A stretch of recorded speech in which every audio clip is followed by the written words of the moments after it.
60s as a chemotherapeutic drug for cancer and was shelved because it was too toxic to treat cancer. A drug worse than cancer is being used to treat people who are immunosuppressed. But did anybody here bother to look at the insert, the paper that comes with the drug? It's a DNA terminator. It means it is a terminator, just like the movie.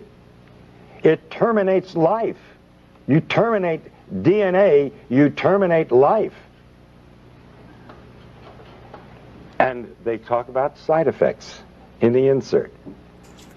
When are you going to learn there is no such thing as a side effect in medicine? It's an unwanted direct effect.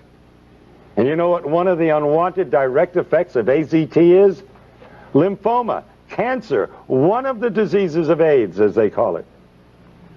Oh, another so-called side effect, which is really an unwanted direct effect, pancytopenia.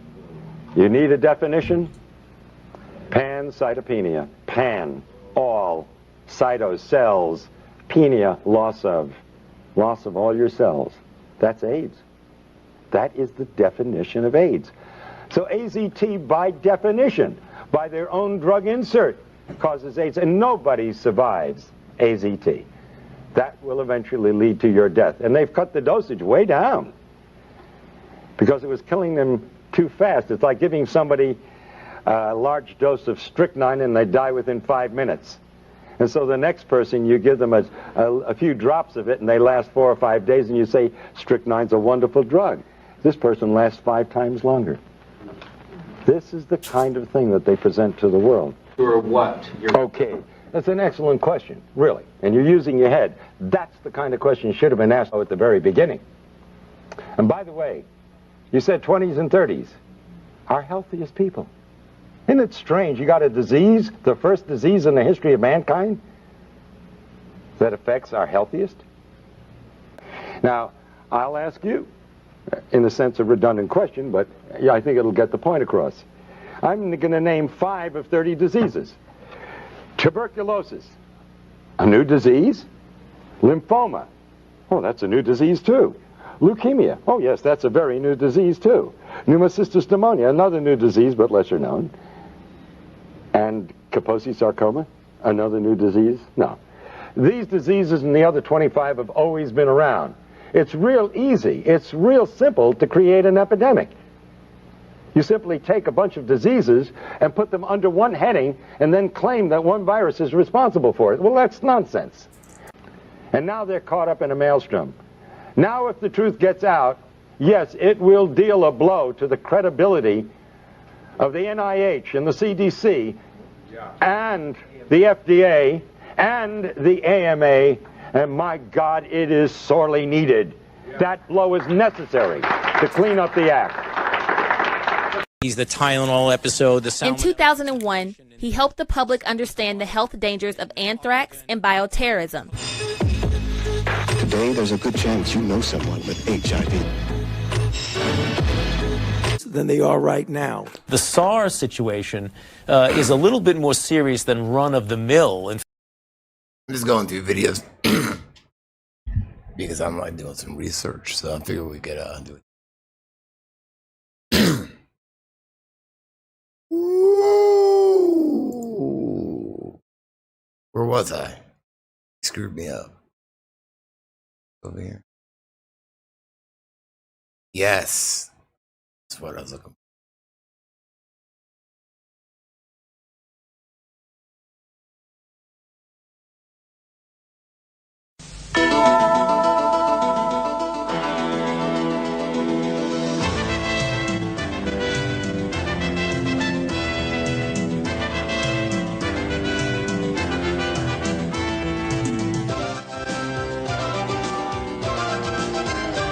You know what? First, let me show you something. I know some of you guys know what I'm working on. I'm working on a video comparing Magic Johnson and Freddie Mercury and how they both had, they were both quote unquote positive. And basically, that's one thing got to me, right? This. It was like right here. I don't know if this is the exact one, but you can see him here. Dying of AIDS. Or Freddie Mercury made his AZT. Where is it?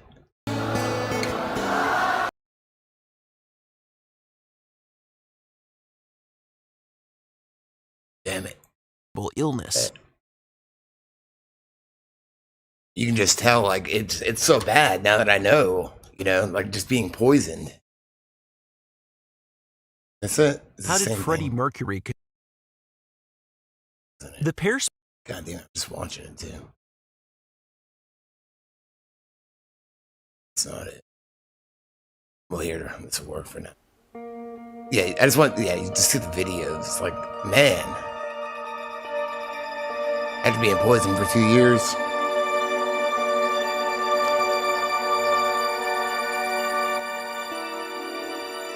It's just like horrible looking.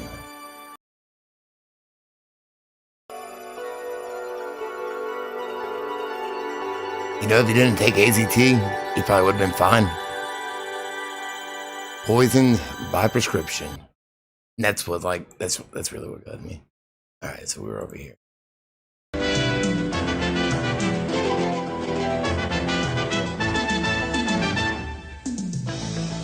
Tonight, Dispatches challenges the claims made for the main anti-AIDS drug AZT. In America later this evening, the results of a new study of life expectancy for those on the drug will be published.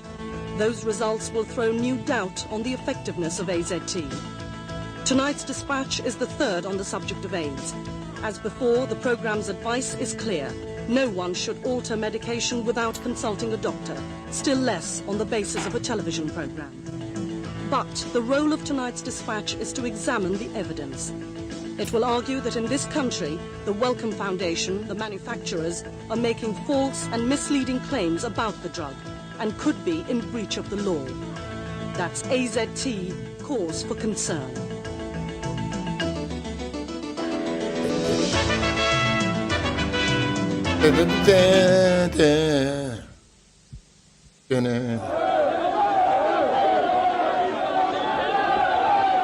In May 1990, the American AIDS activist group ACT UP organized a demonstration outside the National Institutes of Health in Maryland. They were protesting about AZT, or Zidovudine, in the Maryland, approved drug for AIDS at that time. It wasn't working, and ACT UP members wanted more research effort put into finding a cure for AIDS. This was a remarkable about-turn, because 3 years earlier, other ACT UP demonstrations had clamored for more AZT to be made available at a cheaper price. What had changed?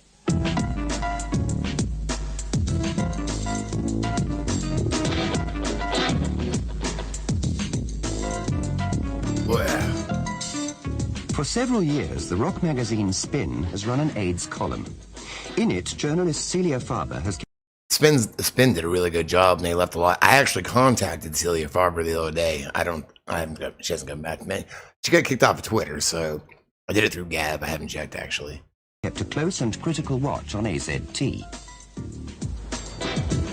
Attitudes about AZT have changed dramatically over the last couple of years, and especially in the last year.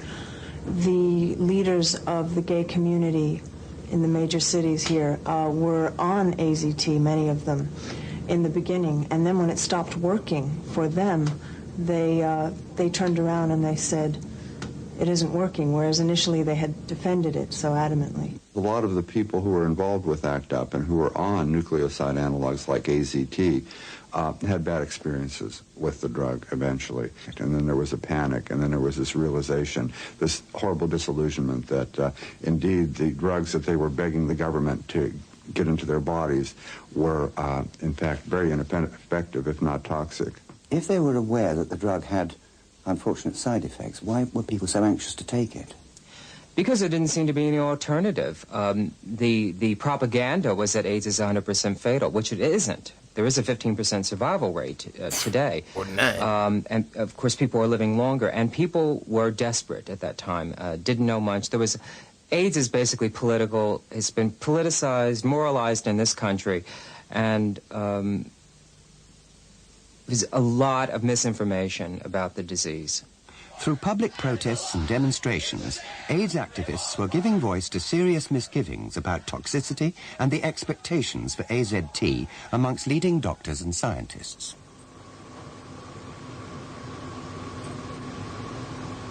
I think the central fact is that despite 5 years of AZT in trials and 4 on the open market, people keep dying in large numbers. And hence, it is clearly not as wonderful a drug or a lifesaver as it is made out.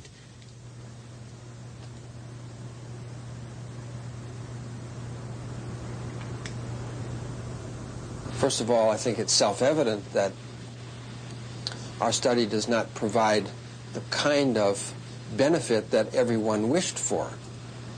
It can't be a secret that patients wanted something that would help them live longer. Unfortunately, it has not demonstrated that, and therefore this has to be unwelcome news.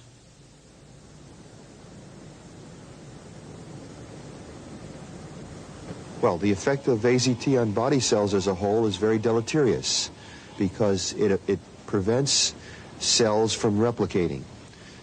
There's a second point, in that cells that may survive AZT may themselves become cancerous. So there's a double danger for AZT, the way I see it.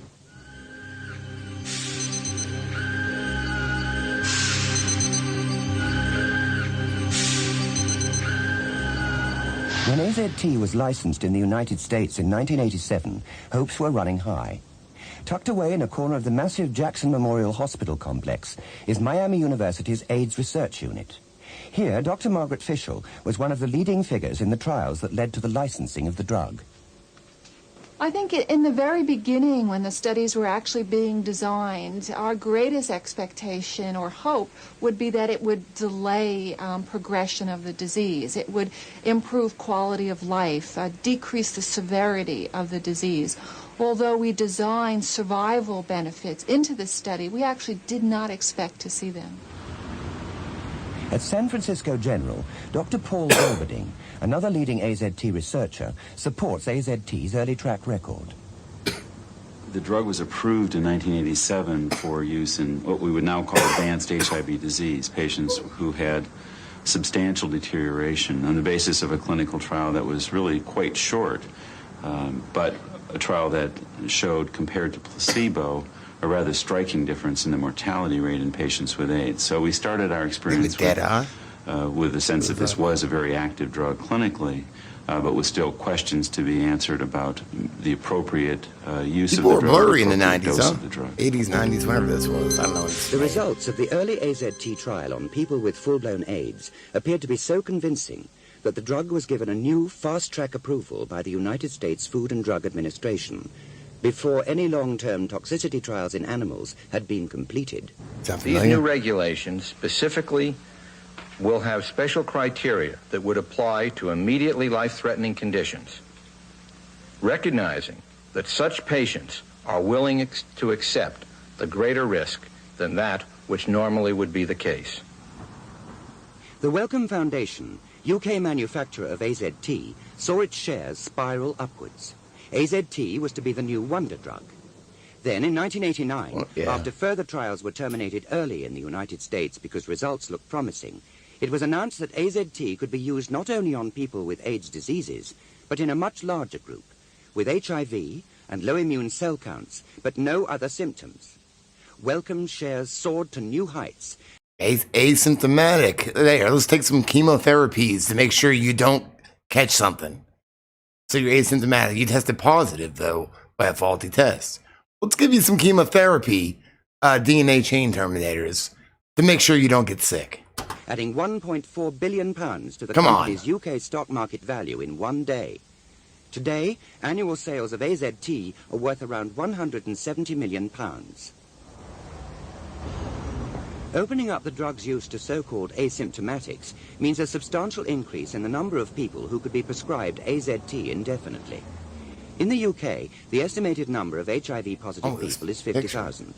In the United States, it's video has AIDS, I think. What's going on here? This 1990 US poster campaign, Living with HIV, was co-sponsored by Burroughs Wellcome. People were encouraged to get tested for HIV. The posters said, Early medical intervention could put time on your side.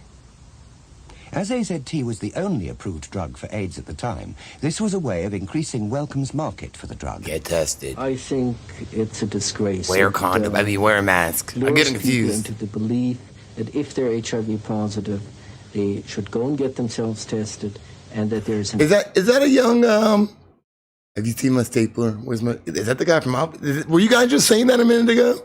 He does. That is him, but younger, right? He had a beard when he was like in his 30s. Answer that will keep them Weird. alive, and that's far from the truth. It is him. Jesus Christ. Good eye. Good eye.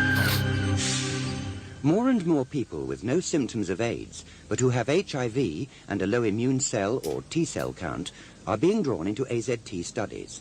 The Concord trial, based here at the Middlesex Hospital and at the Brompton Hospital in London, involves some 3,000 British and French participants with HIV, but no AIDS symptoms. In October last year, a progress meeting was held at the Terence Higgins Trust. We were barred, but an amateur recording has been handed to us. Professor Ian Weller, chairman of the Concord Trial Working Party, argued the case for continuing the trial. It seems to me that the Data and Safety Monitoring Committee feel very comfortable in allowing this study to proceed into what I think is new territory. And my feeling is that it's that territory that most patients and physicians are interested in. That is, if there is benefit, is it maintained, or will it wear off? In which case we may cause more harm than good. Professor Weller said that the monitoring committee found no clear evidence on which to base new recommendations for clinical practice, and that the trial into AZT or zidovudine would continue for a further 7 months. He also said, my feeling is that this is the only chance that anyone will have of sorting out the uncertainty that I think is at the basis of some of the frustration. That is, whether it is better in the mid to long term rather than short term to give zidovudine early, or rather leave it to a later stage of infection. Early intervention does make biological sense, but the question, the pragmatic question, the practical question is, do we have the right tool? Is that like a horse screaming? What is this? A unicorn screaming? AZT was first developed in 1964 as a cancer chemotherapy drug. It was designed to destroy proliferating cancer cells. Later, at the U.S. National Cancer Institute in Maryland, it was tested as an AIDS drug. Normally, cancer chemotherapy drugs are used for limited periods, but AZT is given for open-ended use. Its effect on the body can be very serious. Some people simply can't tolerate it and suffer vomiting, muscle pain, and unendurable headaches. Lower doses produce less side effects, but on high doses, bone marrow cells are affected, with up to 30% of recipients needing blood transfusions. I believe that the drug, AZT, can have at least 2 important areas of toxicity, and that is the inhibition of production of critical white cells and also the production of malignant cells, such as lymphoma cells. These 2 courses can be monitored, but they can also reach the point of no return where nothing can be done about it. So even with monitoring, these toxicities can be life-threatening.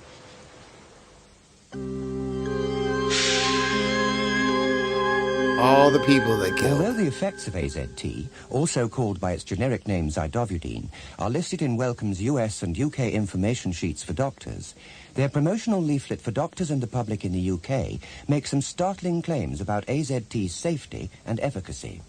For example, it states here that doctors can manage the serious blood problems and there are no life-threatening toxicities associated with zidovudine. These and other claims have encouraged some doctors and patients to embark upon high-dose therapies, sometimes over long periods of time. There is evidence that some of these claims are false and others seriously misleading. There are worrying differences and omissions between the US and UK doctors' information sheets.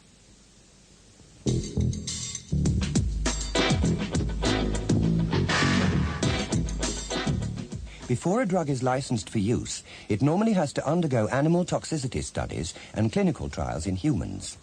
No long-term animal studies were completed when AZT was licensed. The clinical studies in humans called Phase 2, which led to the licensing of AZT, were financed by Wellcome. They were presented as complying with the only reliable scientific test for a drug, double-blind studies, and published in the New England Journal of Medicine in July 1987. In this type of trial, one group is given the drug and the other a placebo or a dummy tablet. Neither the volunteers nor their doctors should know who is getting what, in order to eliminate any bias in it. I'd like to be the guy that just like, all right, we're going to make this documentary. Just take a bunch of pills and start dropping them on the table. Yeah, that's good. Let me film that, you know. Expectation of what a particular treatment or no treatment may do. This is called blinding. In this document, Wellcome claims that none of the volunteers or the clinicians involved knew who had received placebo and who had received the active drug. We have the following evidence that the trials became unblinded early on. This internal document from the Food and Drug Administration, the U.S. authority that licensed the drug, was obtained through the Freedom of Information procedure. Dr. Ellen Cooper, in reviewing the AZT data, writes, "The fact that the treatment groups unblinded themselves early could have resulted in bias in the workup of patients." If the FDA knew this, then Wellcome would have been incompetent not to know. Look, it's Real Sex. HBO.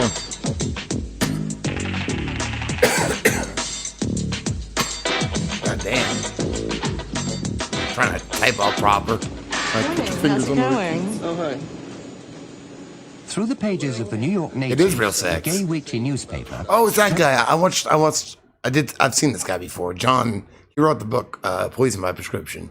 I watched or listened to like an hour-long TV thing from like the 90s. You know, shit quality just like this. Journalist John Lauritsen, author of the book AZT, Poison by Prescription, I was right. and deputy editor Nina Ostrom have kept up constant pressure about inconsistencies in the events that led up to the licensing of AZT. There were so many contradictions. But the real horror of this study only became apparent after going through documents which were obtained under the Freedom of Information Act. And it indicated that there had been not only sloppiness of every conceivable sort, but that there had been actual cheating in a number of areas. It indicated that the study had become unblinded very quickly in the first few weeks. Although it was planned as a double-blind, placebo-controlled study, in fact, it was nothing of the kind. Same thing. All right, Harry Potter. Patients and doctors knew who was getting ACT and who Movie was bangs. getting I want to see the placebo. scar on your head. As far as we can ascertain, everyone in the Phase 2 trial has died. Chris Babick of People with AIDS Coalition used to advise trial participants on a telephone helpline where they could get their pills analyzed. During the Phase 2 trials, we received many phone calls in our office from individuals who wanted to determine whether or not they were using the placebo or actually receiving AZT. And there were 3 laboratories in New York which would analyze the medication. We would refer individuals there. If, in fact, they were on placebo, they would make arrangements to acquire the drug, AZT. Oftentimes, they would share it with individuals who were in the trials. Thus really rendering the Phase 2 trial, unblinding the Phase 2 trial. Dr. Michael Lang helped run one of the trial centers. I don't think they were really blinded because when you take AZT, your red blood cells increase in size. And this from what I heard,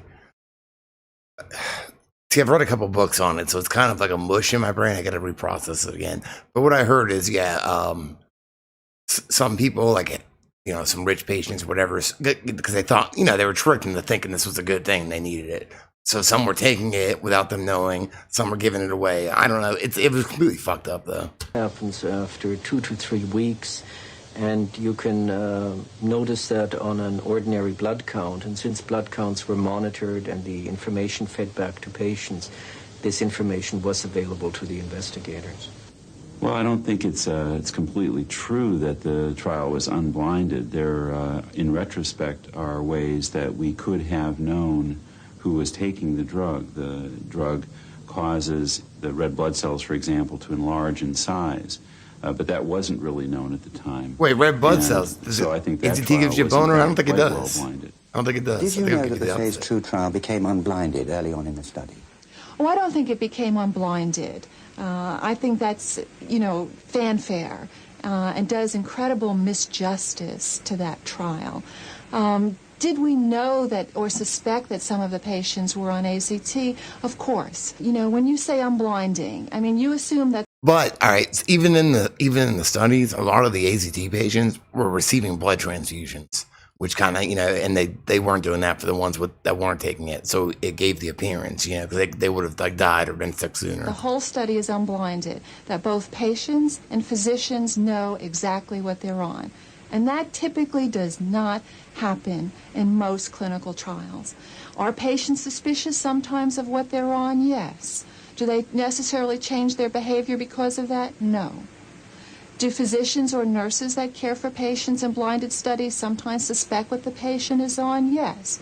Does that necessarily change you ain't their got shoulder behavior in the pads. conduct of a trial? Is that No. the 80s? They typically will proceed with the conduct of the trial as it is outlined. Oh, it suppresses immunity? Well, one could argue over how much of an effect it would have for a study to become unblinded. Certainly all kinds of biases are possible. It could be everything from the psychological effect on the patient to the way that the doctor managed it.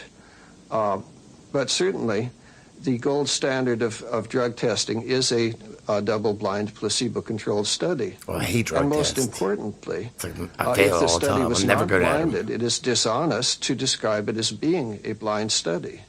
And to this very day, the advocates of AZT continue to. Did they use shoulder pads as maxi pad? Like, have just like a place? If they didn't, man, I shouldn't. Somebody should have invented that. That's genius. Like an extra place to store your maxi pads. I feel like in the 80s, there were probably more maxi pads used. Say that this was a double-blind study when it was certainly nothing of the sort. We would like to have put some questions to the Burroughs Wellcome Company based here in Raleigh, North Carolina. Wellcome financed the phase 2 trials that led to the fast-track approval of AZT. They declined our invitation to be interviewed. Oh. In this same UK promotional leaflet, Wellcome claims that AZT is an antiviral drug. The leaflet gives the impression that AZT can target the HIV virus without killing cells. That's not true. Professor of Molecular Biology at Berkeley, California, Peter Duesberg, is known for his view that HIV is not the cause of AIDS. His concern about the use of AZT stems not simply from this view, but from a criticism of AZT's molecular activity. He objects to Wellcome's claim that AZT is an antiviral drug. That is a euphemism. It's not wrong, but it kills or inhibits all DNA synthesis, everything that's going. It inhibits the cell first. Like I would have liked that. Like he had a stroke because I tried to contact this dude too, right? He had a stroke this year. I talked to his wife. I made a video where I used like an interview of him on Joe Rogan, and it wasn't in my video, but man, he's fucking pretty funny, man. He's talking about like in the 70s. They're asking if he like smoked or whatever. He's like in the 70s, like students would give him cocaine. It's like I like cocaine, It's like I could, like man, this dude's funny as shit. Him and Gary Mullis, both of them, whatever. And with it, the virus. I do cocaine with Peter Duesberg. Peter Duesberg and some other leading scientists claim that HIV has never been shown in humans to present a meaningful target for AZT. In order to understand these assertions, we need to examine the way in which a retrovirus, like HIV, works. The blueprint for all living cells is double-stranded DNA, deoxyribonucleic acid. But a retrovirus is different. It's made of single-stranded RNA, ribonucleic acid, which in order to replicate needs to insert itself into a cell's nuclear DNA. Oh, it's gonna so a rape it. retrovirus like HIV doesn't destroy its host cell. It penetrates the cell wall and with the help of an enzyme called reverse transcriptase converts its own single strand of RNA into a double strand of DNA. It can then insert itself into the nucleus of the cell. So it rapes you, right? The fundamental life-giving process of cell regeneration depends on DNA, which is made up of 4 building blocks which slot together. One of these is called thymidine.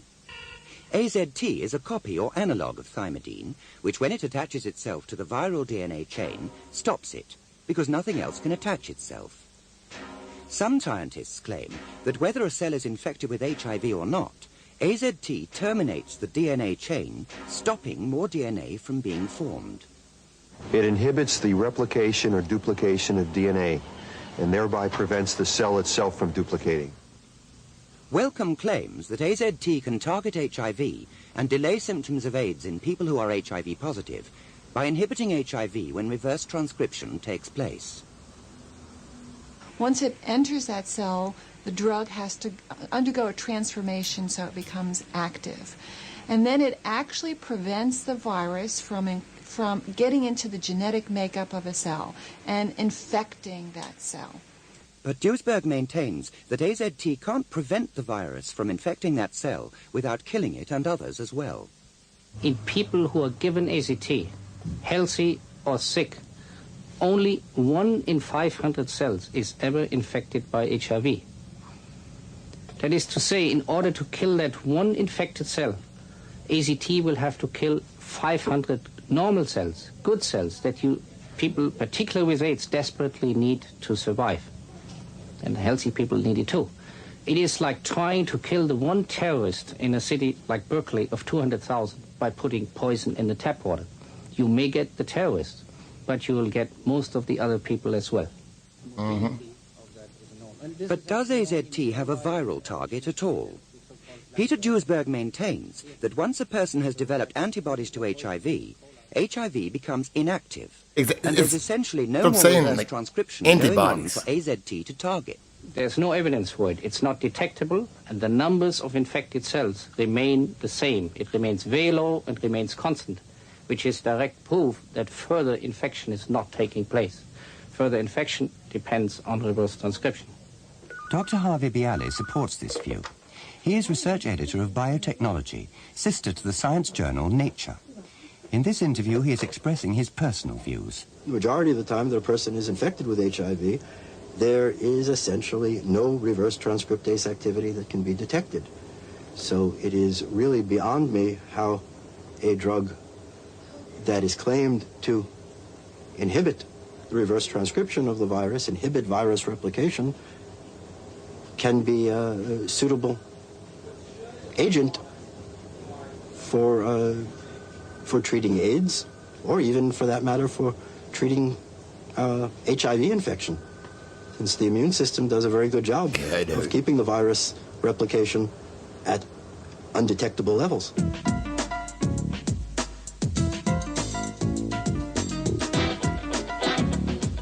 This is the real world. On the west and east coasts of the United States, the agony of AIDS, combined with the uncertainties about AZT, have led to the growth of support groups like HEAL, run by Michael Elner, whose members seek alternative approaches to the treatment of AIDS. HEAL helps people who are suffering side effects come off AZT. Like an African pirate. They're scared. They know that they don't like the way that they feel. And we show them other people who come to HEAL, and there's always a good 20 or 30 people who cold turkey AZT. They just stop taking it. Well, you get high on it? Cliff Goodman has been HIV positive for 4 years. Would you take AZT? No way. I wouldn't give it to my cats. I would think it was murder. I've seen people go on AZT, and I've seen them waste and their hair fall out and their muscles shrivel below their knee, and I've seen many males become impotent. So there's no way I'm going to take something like that. I ain't having that. You know. I know that's right. I think it's almost like a punishment. You don't play in AIDS at all. Damn, get your dick off. Alan Roundtree had to come off AZT because he felt so ill. At first, good. Oh, boy, I gained weight. And I said, boy, this stuff must be working. And then about another 2 weeks later, it did start working. The headaches came. The dizziness, the nauseousness, and the whole time I had fingernails that were so black, it looked like I had nail polish on, you know. And the upset stomachs, nothing tastes right, food or anything. And the main thing of it, it'll affect you so where you couldn't listen to people because you don't want to hear them because you're hurting so bad. I mean, I feel that. And it left me impudent. It destroyed my hopes for living, you know. Wellcome's AZT promotional leaflet in the UK states, Zidovudine improves both quality and length of life. Are there any data to support AZT prolonging life? I don't think that we have that. The data has been made available, sir. The major problem is that with all the published AZT studies, the studies were prematurely concluded. And what happened to these people after the study was concluded is not very well known, nor is it published anywhere. Do you believe that AZT prolongs life? In patients that have advanced disease, yes. That has been shown in numerous studies. When used early, when patients are still asymptomatic, have no symptoms, or they have minimal symptoms and their immune system is not severely damaged, there we know that AZT prevents or delays the occurrence of AIDS, which we felt in the United States was the most important thing to look for. The claim is made that AZT extends life. And yet most of the belief that it does are based on the phase 2 trials, which, as I just said, were seriously flawed, utterly worthless. Other studies used to claim benefits for AZT range all the way from tiny little studies of uncontrolled patients, 5 or 6 here or there, which are really nothing better than anecdotes. Dr. John Hamilton at the Veterans Administration Medical Center in North Carolina is co-chair of one of the longest completed AZT studies, published in a leading American medical journal this week. I'm sure Pedro was on AZT. 338 patients. One group early in the disease, and another when their immune cell count fell below 200. He believes that AZT should be given to people in the latter stages of the disease, but is less certain about giving AZT to people early in the disease. The results of the trial demonstrated that patients on early therapy had a delay in the progression to AIDS. However, there was no difference in survival comparing one group with the other. That is, the same number of individuals died in each group, and the time at which they died was the same. Individual people differ greatly in the way they react to drugs, and there's no way of knowing who will suffer severe side effects or tolerate the drug well. Jim Pruitt lives in Miami. He suffered AIDS symptoms since 1986 and took high doses of AZT for a year. He then broke off treatment because of muscle and liver problems and has been on intermittent, much lower doses since then. Although Jim's T-cell count hasn't improved overall since he started on AZT, he says it has improved his quality of life. I began to feel better.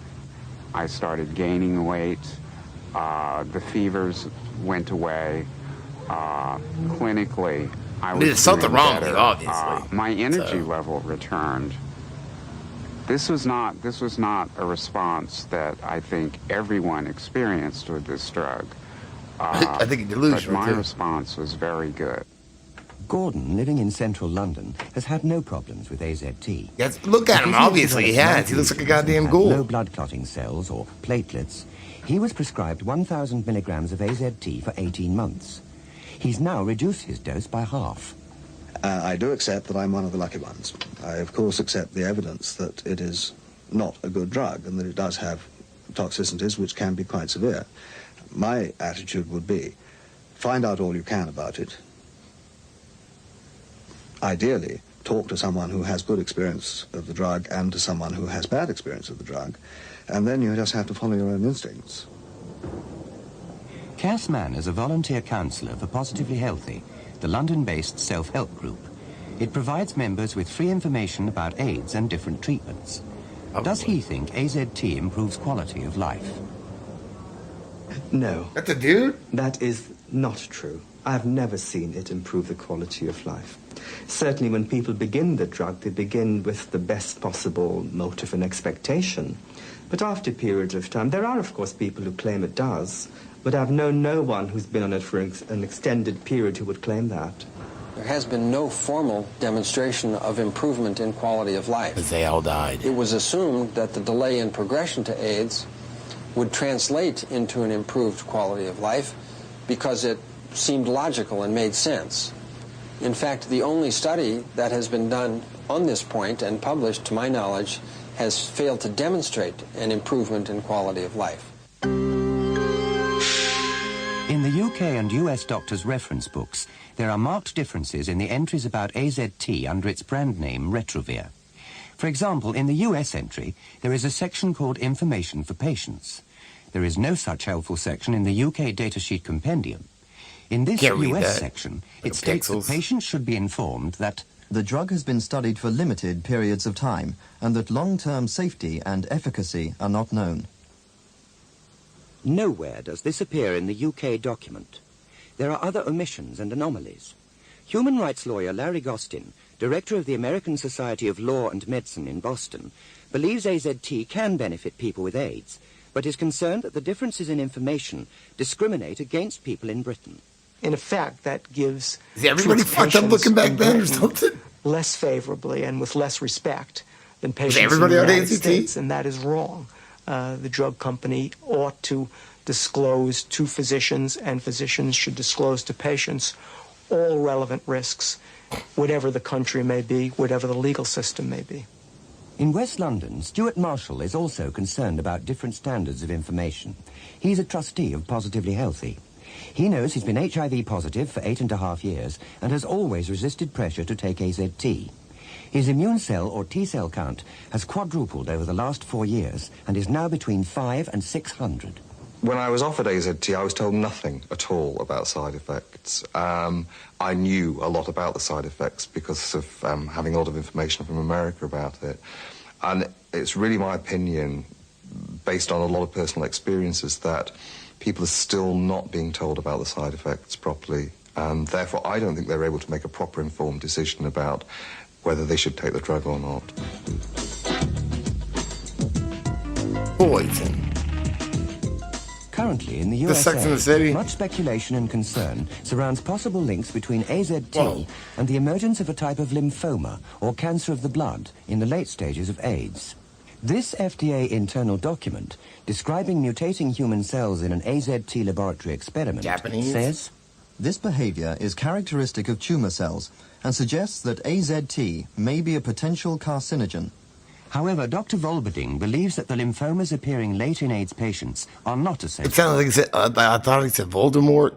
Then I'm like, no, it didn't rhyme with that. Volvatine? Something like that. It was like Belvedere and Voldemort together. With AZT.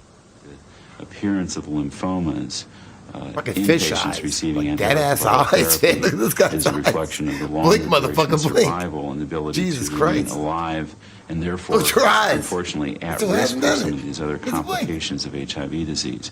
So Holy we shit. see the lymphomas as an It unfortunate moved. reflection of our success at this point, rather than Oh, he a did reason it. He for real blinked. Oh, caution. my God.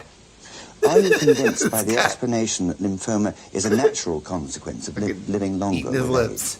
No, I'm not. The major reason for that is that almost all the lymphoma that I have seen was a first AIDS event and occurred not at the late stages of the disease, but was the diagnosis that was made that made that patient an AIDS patient. Oh, I need that. And prior to AZT coming along, I never Ruined saw my shirt. lymphoma in people who had I several ruined some pants. opportunities I should have had a pen infections as protector. a late Whatever it's stage called. event. In October last year, a new anti-AIDS drug called DDI, with a similar mechanism to AZT, was licensed in the United States under the Thank you, new Horace. fast-track system. In the USA, AZT is now being tested on pregnant women, and London's Great Oh, Ormond you Street Hospital for Sick motherfuckers. Children will soon be part of a European AZT study involving several hundred children and babies. All of this is occurring without any real public debate. Of course, no one should ever change medication, whatever the drug, without proper medical advice. Many AIDS doctors and carers are convinced that particularly in the latter stages of the disease, AZT is invaluable. But some of its greatest exponents are only too aware of its limitations. Does AZT prevent death? No. Does AZT cure AIDS? No. No one ever said it did. It only works by preventing cells from becoming infected. So therefore, it will have limitations, with life. and we recognize that. And that's why drug development has still surged ahead. As we've already demonstrated, it's arguable whether AZT can actually prevent cells from becoming infected without killing them as well. So what are we left with? At best, its supporters argue that AZT can delay progression to full-blown AIDS, albeit with side effects. I think the question really is one of starting the drug before the patient becomes so advanced that the side effects become intolerable. But in terms of long-term administration, I think when the contrast is taking a drug that has some possibility of toxicity versus the certainty of disease progression. How certain are we? How certain? I think most people make the understandable decision to try drug therapy. But critics of AZT argue that the benefit is not proven. I would say that in most cases, or in a number of cases, you do see a small increase in T4 cells during the first 3 to 4 months.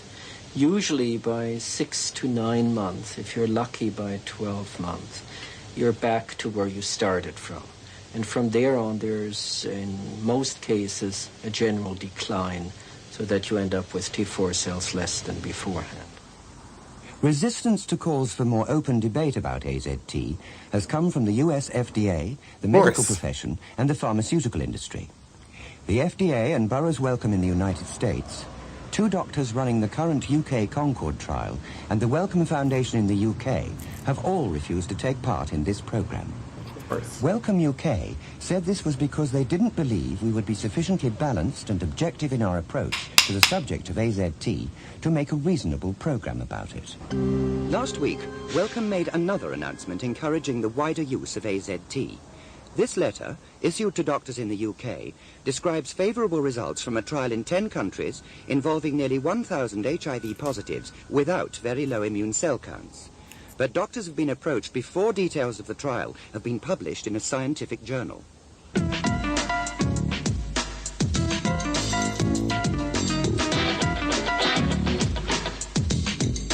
Oh, that's almost like fucking Girls in the Mix. In the UK, there has been negligible coverage of the issues surrounding AZT. In the USA, however, more voices have been raised. Florida's Miami Herald has kept up a spirited attack on the AZT establishment through journalist Eleanor Burkett. A joy. The reaction almost universally in the research community and the patient community was hysteria. There was a tremendous sense that I think has happened to journalists all over the world, that by writing such an article, I was being socially irresponsible because I was going to make a group of very sick people stop taking their medication. The fundamental truth of the American research establishment is that the scientific community feels that it shouldn't have to answer to the rest of us. So the notion that a non-scientist would go in and question the research that they used, the accuracy of their data, and the truth of their interpretation provoked a tremendous controversy throughout the research establishment. I think there's a terrific arrogance. I think there's always been an arrogance on the part of the medical establishment. They believe themselves to be to know everything, and once they've made up their minds about something, they're very unwilling to change it. Dispatches has been advised by leading counsel that the false and misleading claims about AZT described in this program could amount to a breach of the Medicines Act, which, if successfully prosecuted, would constitute a criminal offence. Dispatches is sending a dossier of relevant information to the Medicines Control Agency at the Department of Health. Michael Varney, Elliot. Now let's see something. Let's see a little other side of the story. We have to read a little bit because some of these people don't speak English too well, or at all.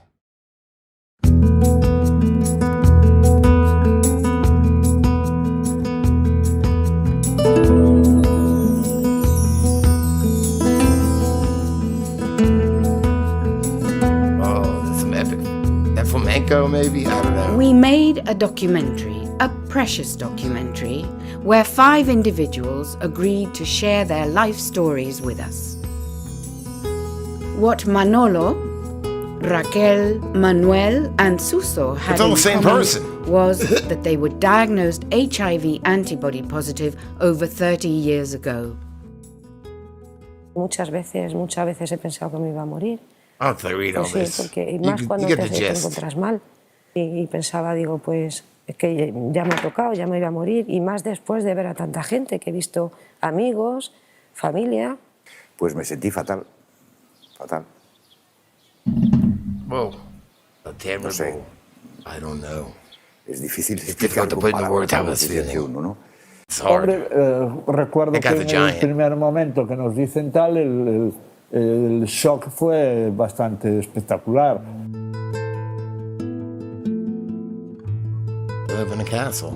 Our group, living in Galicia in the north of Spain, decided not to take antiviral medication and lived on healthily for 30 years. Yo soy médico y nunca he tomado antivirales y no le encuentro justificación desde el punto de vista médico. Yo no tomé nada con mi primer embarazo. ¿Por qué lo tomo con el segundo? Soy seropositivo desde hace 27 años. Nunca he tomado ningún tratamiento antirretroviral y siempre he cuidado mi salud. I mean, he doesn't really look too healthy, but it could be because he's like gigantic and. Yeah. Our documentary, called Positive Hell, tells their stories. But the film was banned 3 times in 2016. As teenagers, our group had been addicted to heroin, alcohol, and other drugs. Era de los que bebía hasta caer de culo. Y entonces pues ya nos metimos con morfina, nos metimos con opio, nos metimos con láudano, nos metimos anfetas. Amphetamines, yeah, sure. Y eso fue primeramente lo que nos metimos, ¿no? We were happy that the film was selected for several international film festivals. It was nominated for Best Documentary at Marbella Film Festival in Spain, and won Star Awards at the United Latino Film Festival and the Indie Gathering Festival in Hudson, Ohio in the summer of 2016. Whoa. We launched our film and the 16th anniversary edition of my book, Positively False, at the I know who this Frontline Club lady in is. London. Okay, I know who this lady is. After our press release went out, protests were made to the club's administration for agreeing to screen Positive Hell there. But it all went off smoothly. The real trouble started when we were selected in April for the London Independent Film Festival. Selected, and then suddenly deselected. Our film was to be screened at the Shortwave Cinema. We issued a press release, but a few days before the event, we received a message from the director of the festival, Eric Schultz. Sounds like an asshole. Hi guys, sorry, but I'm going to pull the film. 2 more major HIV/AIDS organizations contacted me today. Is it low? It's really loud on my end. My bad. Hold on, I just wanted you to see that there was people that what'd they do? They did something. I don't know. They didn't take drugs and they're still alive. I'm me and my daughter today. All right, no, I wanted to show you something else too. In here somewhere. Oh man, where'd it go?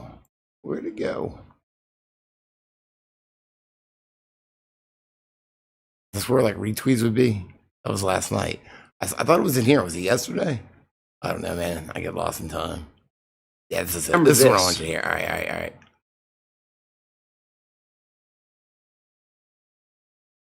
And always remember this. You may be a big celebrity. You may be a huge name in the entertainment world. You may be one of the biggest sports stars in the world. But you know what? That doesn't mean you're moral. Doesn't mean you're smart. Doesn't mean you're a good person. All that means is that you are a slave to this. You're a slave to vanity. You're a slave to the dictatorship to keep you on top of that mountain. And that is evil. It is dark. It's creepy. It's soulless. Soulless. So that's on you. all you names that are trying to come out and make your stance and tell people what you think they should be doing. I'm telling you, the Wellmont Theater, I'm not doing it. It's for December 3rd, and I'm not apologizing. I will not do a show where they force you to come out and laugh, and the only way you can do that is that you need to get a shot? No. Or you gotta go no. So unfortunately, the Wellmont Theater, not doing it, and the Royal Oak Theater, not doing it.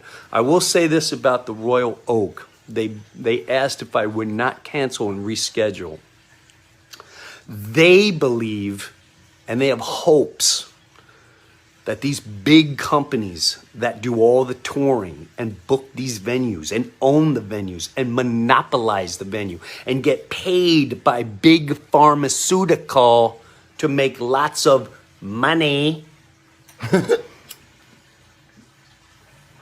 they're hoping that this changes. But until it does, I cannot perform these venues. I will not perform. I would never put my child in that predicament. Yeah, so respect to anybody standing up to this shit, you know, because a lot of people are fucking just in it over for it. So yeah, and that's where we're at. Oh, goddamn, did I? Hold on. Insane. There was something else I wanted to see. Whoa, fucking loud. That's not what this is. Where is it? Call 1-800-342. God damn it, COVIDs. That almost gave me COVIDs. Think commercial. Okay, I don't know. All right, now I'm lost. Is this it? This is this. All right, whatever. I guess we'll chill the rest. That was good. I feel like we got something done. Whoa. Is that making you dizzy? Should I change that? But do you like getting dizzy? Because I kind of like getting dizzy.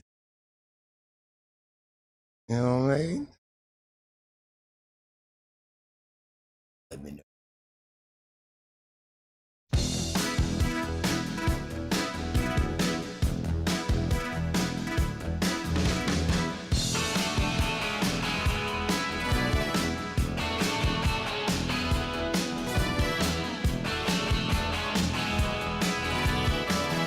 We got some shit accomplished. Where can we go? Oh, I'm trying to find like something that's not gonna make you puke. I don't want you to puke on me.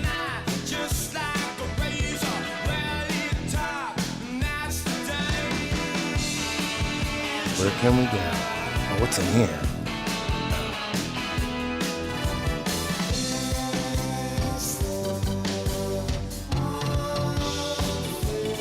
Need a background.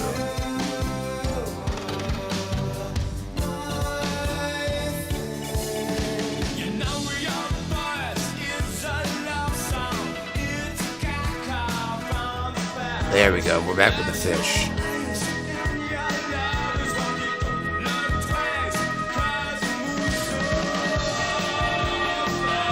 Yeah, it's almost been an hour or two. We'll go for a few more minutes. Finish smoking this. Yeah, that documentary was like 40 minutes or something like that.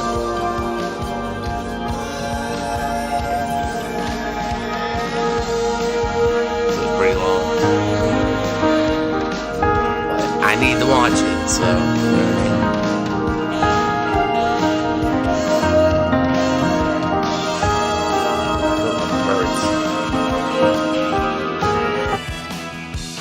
I can't hear. Yeah, there was audio. I just saw the visual from the audio. I can't hear from here, so sorry, because I have no clue how loud it was, what it was. I don't know why it does that. I don't know why I can't hear from over here. Weird. Got it. I got it. I caught it. Yeah, the only way I know is if you guys tell me, or if I can see like the bars, but I can't hear it. It's weird. I don't know why.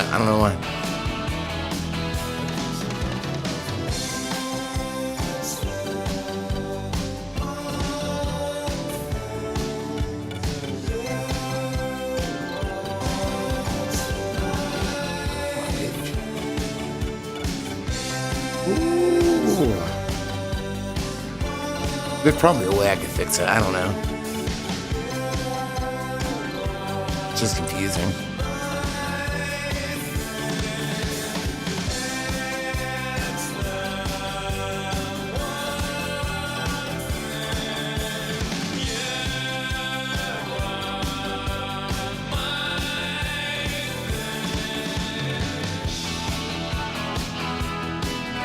I've been working on this video, and you know, I thought it was gonna be like a month before I get it done, but I don't know. I can probably get it done maybe this week sometime. But I wanted to, like, you know, I got some shit to watch and stuff. Just don't fall microphone.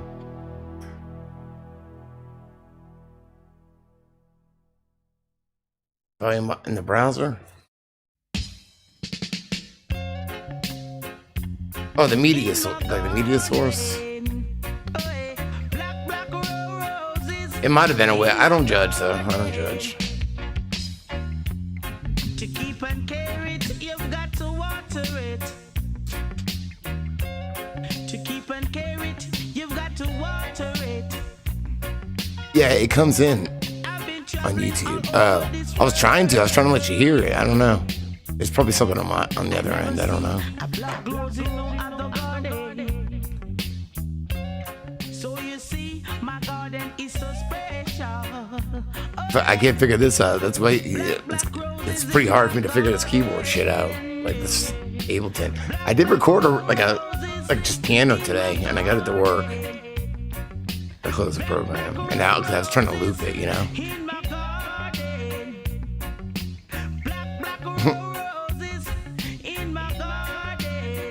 Well, I'm doing this video now, but I don't even know if I can watch it. It might piss me off, but maybe I can.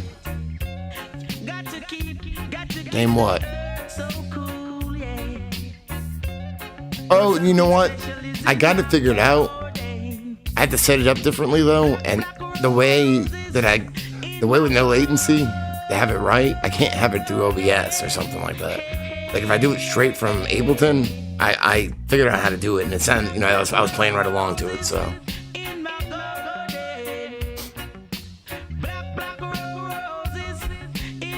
Yeah.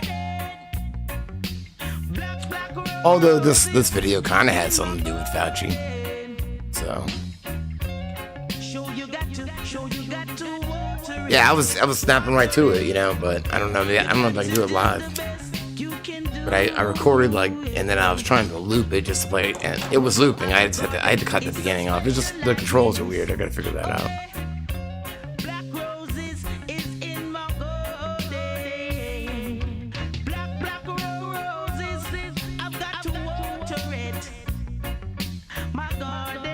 I had hippo for dinner. I ate some hippo, nacho hippo. She made me go up to the Market Common. It's like in this area. I don't know. I don't feel like explaining it. So I ate some hippo. I don't think it was hippo. It was like barbecue something, like pork or something. But the place is called Hippo, so nacho hippo. It's big. It's good. Pretty good. Like barbecue fucking taco things. See, I hated this place because she loved it. And she would just get like something for us both to eat. And I was like crying because it was so hot. Like I'd be like snot and tears just pouring out of my face. I'm like, I can't eat this. How do you fucking eat? How you sitting here eating this shit? It's like killing me. I tried 3 times. I was like, and she'd like have me order shit. I'm never eating there again. I found out they had like a sweet thing. It's pretty good, so.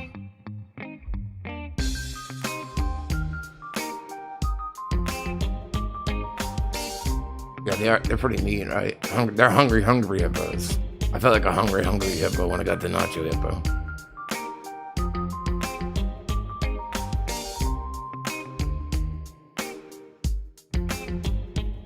It's the truth, I step into the night, now never made sense to me. Some crave the limelight, it makes me wonder how I'm supposed to be. Could it be wrong? Which wasn't too bad. Because I didn't feel like doing nothing, but she was making us. She wanted to go get this crepe place, like up in that area. They have crepes. They have it's all right. I usually get a chicken cordon bleu crepe, but it's fucking crepe. So she wanted to get crepes and go sit in the park and eat. Like fucking A, really, But My daughter wanted to go to the hippo place, so I got added to that.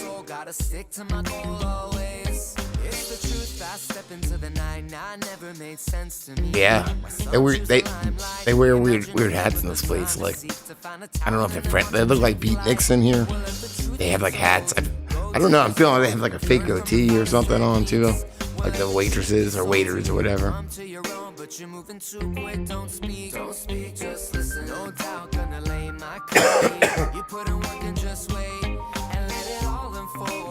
You guys too.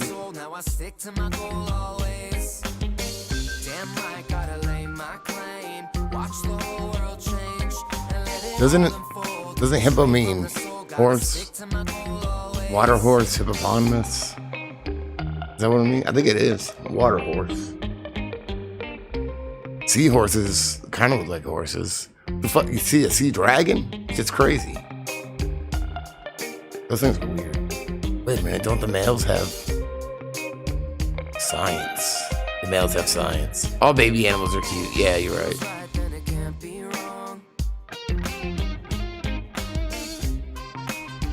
So what would like a water buffalo be?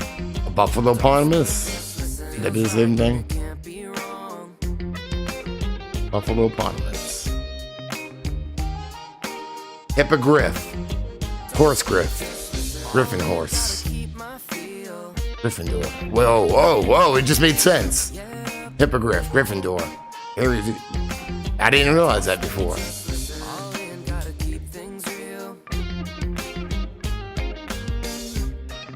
I feel like I had... Oh, I did have... Yeah, I was like, I feel like I ran across an animal today, and I did. For some reason, there was a fire truck driving through my neighborhood, and my mother was out front smoking a cigarette. And next thing I know, she calls me up front. I'm like, oh, fuck. She's like, there's a fire truck out here. I'm like, so I go out there, and she's like, the fire truck stopped. There was a turtle on the road, and they put the turtle over here on the side of our house to get it out of the road. So I looked. I'm like, yes, it's a turtle. They're like, are you gonna do anything? I'm like, what do you want me to do? It's outside. It's like not even on our yard. It's like they're building houses over there. That's what the turtle does. Just leave it there. It's hiding in its shell. When we go away, we'll go turtle off some. What do you want me to do? Yeah, that's what the turtle does.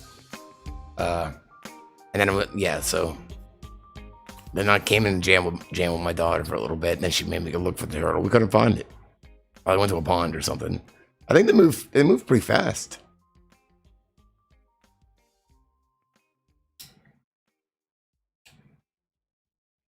What am I supposed to do with it?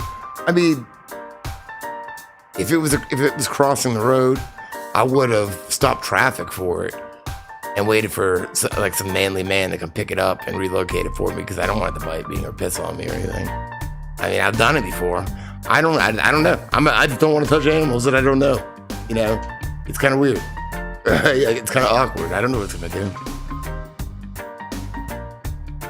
It just happened like 2 months ago. That's what I'm saying. Like at work, there's a turtle crossing the road, and I was too afraid to pick it up. I didn't know. I mean, don't their necks come out like fucking like 6 feet and it's like slap around and like bite at you and shit? I don't know what it's gonna do. It's probably got like fucking like, I don't know. I'm thinking like a knife or something, like in a shiv mirror. So I stopped like 6 cars, and finally one of the cars got out and moved it for me. I'm like, thank you. I was like, hey, it would have got hit by a car maybe if I had not done that. So I saved its life. I saved its life. I'm sorry. You know, I don't know what a fucking big ass turtle's gonna do. It might be a ninja. I was looking for sticks. I'm like, how am I gonna do this? I was trying to think of like contraptions. If I had like some rope, I could like make like a turtle lasso or something. Or if I had something like I could just like drag it. It would bite me, right? Yeah. See, my ex-girlfriend had a turtle, and he was a fucking asshole, and he would bite at me. So when I had to help her like clean the cage and shit, or the tank, he was an asshole. You never know, man. You never know. Oh, I'd feel horrible. I tried to help a possum cross the road once too. It hissed at me. It was broad daylight. It was just standing in the road by work. It was hissing at me.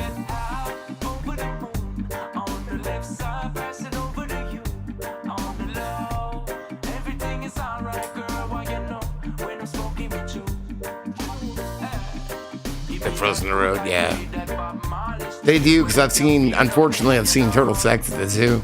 2 big motherfucking turtles, like, and the one was on the other one, it was like, I don't remember exactly, like, I'm trying not to remember it too much, but it was up there, and making noises, like, I think, I don't know, kind of traumatized me. It was doing something now.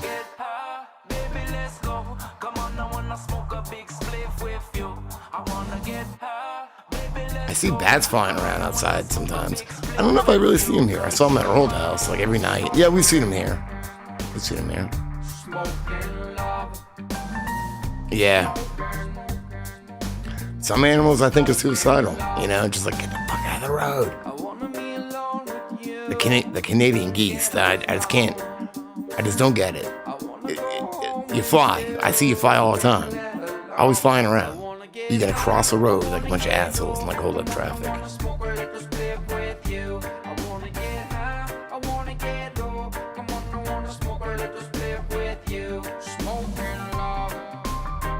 I do eat meat, but I wouldn't have eaten the possum that I ran over. I would have cried and kept going. That's what I would have done.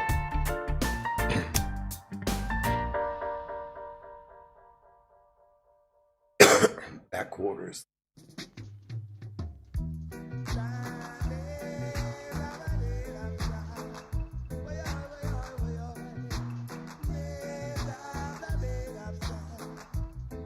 Yes, we have all the above here too, and they probably are suicidal.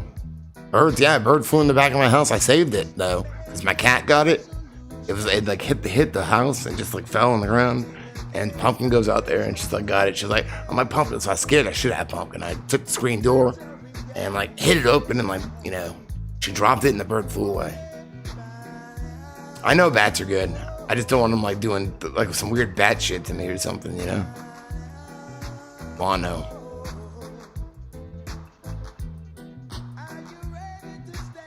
Tried to swerve.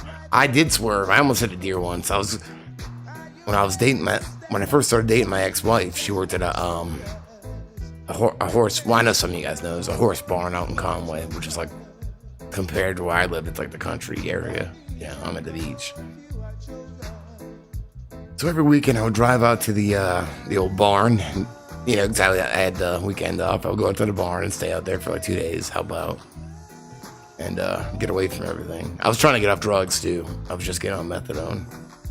So I'm driving Friday night, driving down 544. It's like a long dark road, and I had this big piece of shit hoopty, right? And fucking John Mellencamp, Hurt So Good's playing, and I'm just singing along. I'm going out to get laid for the weekend. I got a pizza I picked up and shit. Hurt so good, right? Fucking deer jumps right in front of me, and I was like, and I jerked the wheel to the right, up on the curb, and then I jerked it right back. I just missed that motherfucker like that. I missed it deer. It fucking jumped right in front of me. If anybody was walking on the sidewalk, I would have killed him. So, and then I just kept driving. No, I didn't have a mullet. Hurt So Good was still playing, okay? I can't hear the song without thinking about this. And I remember my adrenaline was just like, bam, my heart was like, bam, bam. I was like, holy shit. So, yeah, I almost hit it though. Shit could have fucking went through my windshield and killed me. Yeah, ladies and gentlemen, it's been a while. It's been whatever. I'm high as fuck, and I think I'm gonna eat some more birthday cake. I gotta wake. It's back to work tomorrow already. Weekend already over. Come on, baby, make it squirt so good. I love you guys. Squirt so good. I'm gonna get some cake. I'll see you later. Good.